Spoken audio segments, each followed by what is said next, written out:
Bien qu'il puisse se révéler mortel lorsqu'il n'est pas traité à temps, le diabète est de nos jours contrôlé de manière efficace, à condition qu'il soit diagnostiqué suffisamment tôt. Il existe deux types de diabète fréquents, chacun d'entre eux pouvant se manifester via différents symptômes. Le diabète de type 1 peut ne présenter aucun signe précurseur. Lorsque les cellules pancréatiques sont détruites, ce dernier peut toutefois entraîner des symptômes similaires au diabète de type 2. Ce dernier est quant à lui caractérisé par des signes d'hyperglycémie qui peuvent apparaître silencieusement pendant plusieurs années avant que la maladie ne se manifeste à travers des complications. Pour être à même de connaître les signes de l'hyperglycémie, il est donc nécessaire d'être attentif aux symptômes suivants. 1. Une soif démesurée et des mictions fréquentes. Lorsque vous souffrez d'hyperglycémie, vos reins tentent d'éliminer la quantité de sucre présente dans votre corps. Ainsi, cela vous pousse à uriner plus fréquemment et donc à vous déshydrater plus rapidement. Ces envies se produisent particulièrement pendant la nuit. 2. Une faim exagérée et persistante. La faim excessive, également appelée polyphagie, lorsqu'elle est accompagnée d'une soif démesurée et de mictions fréquentes, traduit un risque de diabète. En effet, si votre corps ne produit pas suffisamment d'insuline ou ne réagit pas à la production d'insuline comme il le faudrait, il peine à convertir la nourriture en glucose, et vos cellules s'en retrouvent dépourvues. Un manque de glucose est alors synonyme d'un manque d'énergie, et cela vous pousse à ressentir une faim exagérée qui ne s'en va pas en mangeant. 3. Une fatigue et une somnolence intense. Si vous vous sentez constamment fatigué, il peut être utile de consulter votre endocrinologue. Les diabétiques ont tendance à se sentir très fatigués tout le temps en raison du manque de glucose et donc de la faible production d'énergie. 4. Une vision floue. Il arrive parfois qu'une personne souffre d'une vision embrouillée ou floue mais que son ophtalmologue ne découvre rien en examinant ses yeux. Si tel est votre cas, cela pourrait constituer un signe avant-coureur de diabète. La vision floue est liée à un excès de sucre dans le sang, menant à un épaississement et à un durcissement des vaisseaux sanguins responsables de l'irrigation de l'œil. 5. Une perte de poids inexpliquée. Si vous remarquez que vous avez perdu du poids sans avoir suivi de régime ou fait du sport, il se pourrait que ce soit dû à un diabète. Lorsque vous souffrez de diabète, votre corps ne reçoit pas suffisamment d'énergie sous forme de glucose. Il se met donc à consommer des graisses et des protéines pour retrouver l'énergie dont il a besoin, ce qui vous pousse à perdre du poids et de la masse corporelle. 6. Des nausées et des vomissements. Le fait de se sentir nauséeux pourrait être dû à une fluctuation du taux de glucose dans le sang qui perturbe le métabolisme. Cela peut donc entraîner des vomissements qui indiqueraient la présence d'un diabète. 7. Une cicatrisation lente. L'un des symptômes les plus communs du diabète est une cicatrisation lente des plaies. En effet, la glycémie élevée dans le corps des diabétiques accentue et aggrave l'inflammation causée par les plaies tout en obstruant la circulation sanguine. Lorsque le sang n'arrive pas facilement au niveau de la peau abîmée, la guérison des plaies devient plus lente, pouvant entraîner de nombreuses complications. 8. Des infections récurrentes des organes génitaux et urinaires. Si vous souffrez souvent d'infections urinaires, cela pourrait cacher un problème de santé sous-jacent comme le diabète. Cela s'expliquerait par une présence importante de glucose dans l'urine, qui favoriserait le développement de mycoses. Si tel est votre cas, il est primordial de consulter un médecin. 9. Une peau sombre et épaisse à certains endroits. Il s'agit d'une condition connue sous le nom d'acanthosis nigricans, qui se développe essentiellement au niveau des aisselles ou des plis du cou. Elle touche principalement les personnes souffrant d'obésité, selon le Centre européen d'études du diabète et témoigne d'un excès d'insuline dans le corps. Le diabète est une maladie qui touche près de 3,3 millions de personnes en France. Passé le choc de l'annonce, le médecin explique comment gérer la maladie au quotidien, prévenir les complications et détaille les éventuels traitements. Changement du mode de vie, contrôle régulier de la glycémie et parfois plusieurs injections quotidiennes d'insuline. Pas facile de tout dire ou de tout retenir en un seul rendez-vous ? Petite séance de rattrapage avec nos experts. 1. La collation n'est plus une obligation. Il est désormais possible de moduler les injections d'insuline en fonction de ce que l'on mange et de l'heure du repas. La collation n'est donc plus une obligation. De la même manière, il n'est plus impératif de manger à heure fixe. Il existe toutefois une exception chez les femmes enceintes souffrant de diabète de type 1 chez qui il est encore difficile de stabiliser la glycémie. Elles doivent souvent fractionner leur repas avec au moins une collation par jour, en général le matin, précise le PR Jean-François Gauthier, responsable du Centre universitaire du diabète à Hôpital Lariboisière, Paris. 2. Le sucre n'est pas l'ennemi numéro 1 du diabète. Comme le diabète se traduit par un taux élevé de sucre dans le sang, il y a souvent une confusion qui conduit à penser qu'il faut supprimer les glucides de son alimentation. Ce qui est une erreur car pour fonctionner le cerveau a besoin de sucre, s'exclame le PR Gauthier. C'est avant tout l'apport en calories, particulièrement en graisse, qu'il faut diminuer, sans pour autant les exclure. Contrairement à ce que l'on peut penser, les glucides doivent être présents dans l'assiette à chaque repas, notamment sous forme de féculents. Mais pour éviter que la glycémie ne grimpe en flèche, mieux vaut privilégier les pâtes et les légumes secs, lentilles, haricots rouges, pois cassés, qui ont un index glycémique, IG, bas, à la semoule ou au riz blanc à IG plus élevé. Le chocolat noir à 70% de cacao, avec son IG équivalent à celui des fruits rouges, n'affecte pas l'équilibre glycémique. On peut même craquer de temps en temps pour un fondant au chocolat quitte à adapter son injection d'insuline.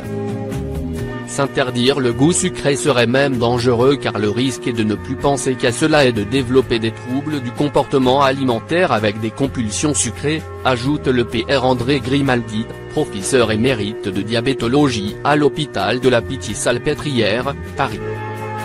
3. Les édulcorants n'apportent aucun bénéfice. Ils ne permettent pas de perdre du poids, ils pourraient même déréguler le taux de sucre dans le sang. Quant aux calories, l'argument n'est pas convaincant. Un sucre dans le café, c'est 20 calories, ce qui n'est pas énorme. Le remplacer par une sucrète n'a donc aucun sens, note le PR André Grimaldi. Évidemment, si vous buvez 2 litres de soda par jour, mieux vaut choisir la version édulcorée. 4. Voir un ophtalmologiste est indispensable. La question que l'on devrait poser en premier à un proche diabétique est « As-tu vu un ophtalmo ?»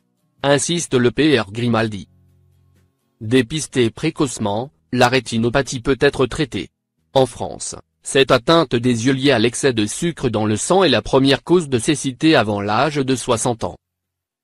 Il est donc important de ne pas oublier sa visite chez l'ophtalmologue, une fois par an. Ni le rendez-vous annuel de détartrage chez le dentiste, non seulement les diabétiques sont plus à risque de développer des maladies parodontales, mais une maladie parodontale traitée améliore la glycémie, souligne le PR Gauthier. 5. C'est le soir qu'il faut marcher. Se balader 15 minutes après le dîner, d'un pas rapide, fait davantage baisser la glycémie que marcher 45 minutes le matin ou l'après-midi. Bien sûr, toute activité physique réduit le taux de sucre. La marche rapide, le vélo, la natation, le jogging. Ces activités d'endurance améliorent la sensibilité à l'insuline des muscles. Les exercices de renforcement musculaire sont aussi utiles. On a longtemps dit que les diabétiques devaient se limiter aux activités d'endurance, mais on peut associer endurance et renforcement musculaire lors de parties de tennis, par exemple, précise Jean-François Gauthier. Au tout début du diabète, l'activité peut même éviter ou retarder la prise de médicaments. Seule précaution, les diabétiques de type 1 doivent adapter leur alimentation, ou leur prise d'insuline, car le sport est hypoglycémiant. 6. Ce n'est pas une maladie génétique. L'hérédité compte, mais il n'y a pas de gène du diabète. Il ne s'agit que de prédisposition. Dans le diabète de type 1, elle est même très faible, on retrouve un parent, père ou mère, diabétique chez 5% environ des malades. En revanche, elle est plus fréquente pour le diabète de type 2 puisque l'on retrouve un parent, père, mère, frère, atteint chez 40% des malades. c'est l'interaction de l'environnement, alimentation, sédentarité, avec le patrimoine génétique qui entraîne la survenue de la maladie. 7. Bien dormir, c'est antidiabétique. De récentes études ont montré l'effet bénéfique d'une bonne nuit, lorsqu'il est suffisamment long, 7 heures au moins, et de bonne qualité. Le sommeil favorise le contrôle de la glycémie. Diabète, 8 signes que votre taux de sucre dans le sang est élevé. Le diabète est une maladie métabolique qui provoque une glycémie élevée. La glycémie étant la concentration de glucose dans le sang, c'est-à-dire la principale source d'énergie pour votre corps. C'est l'insuline, une hormone produite par le pancréas, qui aide le glucose contenu dans les aliments à pénétrer dans vos cellules pour être utilisé comme source d'énergie. Or quelquefois, votre corps ne produit pas assez d'insuline ou ne l'utilise pas correctement. Le glucose reste par conséquent dans votre sang et n'atteint pas vos cellules. Vous souffrez alors de diabète. Voici 8 signes avant-coureurs de la maladie. En France, le diabète touche environ 3,3 millions de personnes, ce qui représente 5% de la population. Et selon l'Organisation mondiale de la santé, le nombre de personnes atteintes de la maladie est passé de 108 millions en 1980 à 422 millions en 2014, soit une augmentation de 290% en seulement 34 ans. La cause sous-jacente du diabète varie selon le type. Mais quel que soit votre type de diabète, il peut en résulter un excès de sucre dans le sang. Or, des quantités importantes de sucre dans le sang peuvent entraîner de graves problèmes de santé. Quels sont les différents types de diabète? Les types de diabète les plus courants sont les diabètes de type 1, 2 et gestationnel. Milieu diabète de type 1, le corps des personnes atteintes de ce type de diabète ne fabrique pas d'insuline. Leur système immunitaire attaque et détruit les cellules du pancréas qui fabriquent l'insuline. Le diabète de type 1 est généralement diagnostiqué chez les enfants et les jeunes adultes, bien qu'il puisse apparaître à tout âge. Ces personnes doivent s'injecter quotidiennement de l'insuline pour assurer leur survie.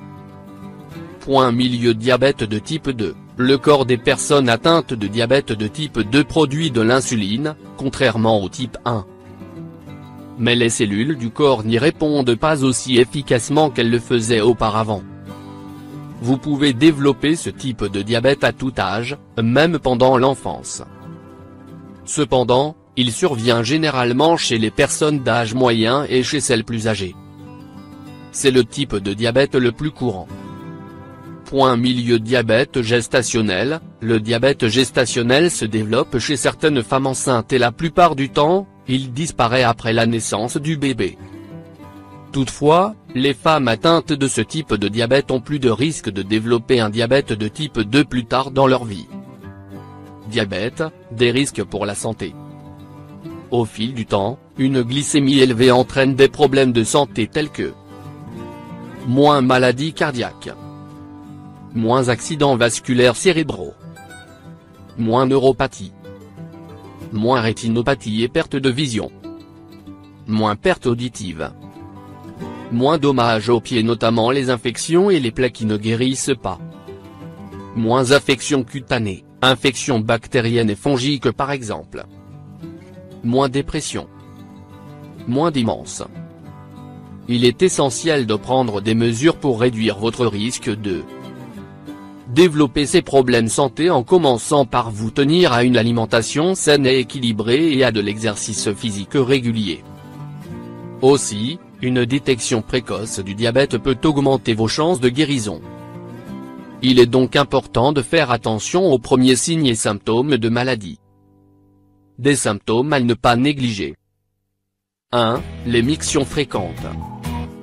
Une personne en bonne santé urine entre 4 et 7 fois par jour. Les personnes atteintes de diabète auront quant à elles tendance à aller aux toilettes beaucoup plus souvent. En fait, lorsque le taux de sucre augmente dans le sang, les reins n'arrivent plus à le filtrer correctement. Cela oblige donc le corps à produire plus d'urine. 2. La soif excessive. Étant donné que ces personnes urinent plus souvent, elles ont également tendance à avoir plus soif, et inversement. 3. Une augmentation de la sensation de faim. Si le corps ne produit pas assez d'insuline ou si les cellules y résistent, le glucose ne peut pas y pénétrer et l'organisme manque d'énergie. Ces personnes auront donc plus faim que d'habitude. 4. La bouche sèche. La miction fréquente nécessaire pour éliminer l'excès de sucre dans le sang peut entraîner une perte supplémentaire d'eau par le corps. Cela peut provoquer une déshydratation et par conséquent une sensation de bouche sèche. 5. Gain de poids rapide. La sensation de faim augmentant, vous aurez tendance à manger plus souvent et à prendre plus de poids. 6. Fatigue. Cette fatigue résulte de l'insuffisance du taux de sucre transféré du sang dans les cellules du corps. 7. Problème de vision. Un excès de sucre dans le sang peut endommager les minuscules vaisseaux sanguins des yeux, ce qui peut provoquer une vision floue. 8. Plaies qui ne guérissent pas. Un taux élevé de sucre dans le sang peut endommager les nerfs et les vaisseaux sanguins, ce qui peut nuire à la circulation sanguine. Par conséquent, même des petites coupures peuvent mettre des semaines, voire des mois pour guérir.